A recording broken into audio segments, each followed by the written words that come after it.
So this was my base plan for the project. I knew I wanted the blood bag to be wearable, where the user could self-activate the pumping mechanism and be mobile during the action. So I came up with a saddlebag approach. The blood pouch would need to be watertight, compact, durable, and easy to clean. So I started looking into IV bags, which had the best size and durability. However, it would be incredibly difficult to reset to a different liquid or color if needed.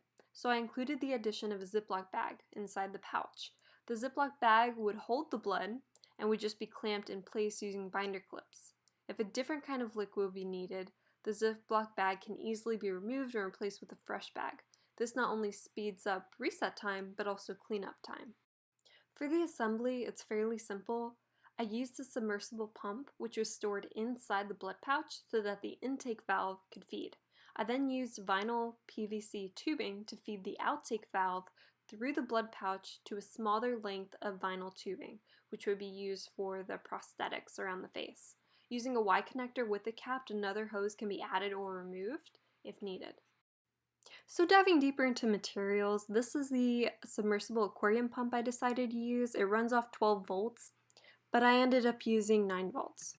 I then had to find a bit of vinyl tubing which would fit around the outtake valve of the pump, so I went with 3/8 of an inch. The IV bag I ended up purchasing came with a lot of extension hoses as well as connectors, and it had on the actual bag itself 2 holes that could be cut out, which I ended up using for the straps of the backpack. As I mentioned before, the submersible pump I used does run off 12 volts, so one of these would have been so handy, but unfortunately with COVID-19, a lot of orders were delayed, so I wasn't able to get this.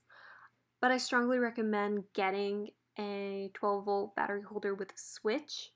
I ended up using a 9 volt battery that we had to manually connect and disconnect the wires. Most of the materials came from either Amazon or a hardware store, and the total ended up coming to $45.22. I first tested using only water, and after it was connected just using the 9 volt battery, it actually works surprisingly well. It does come out as a strong, steady stream rather than a light dribble. This could come to the consistency of the liquid used. So I decided to try some versions of homemade blood.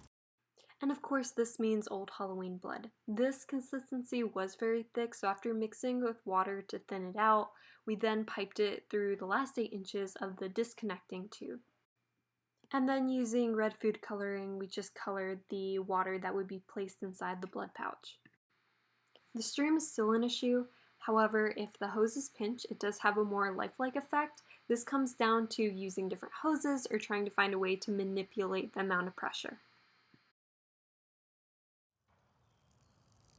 Thank you. Dígamelo aquí en la cara. ¡Au! Pero es que no estoy lista con el cable. Me tiene que hablar ya.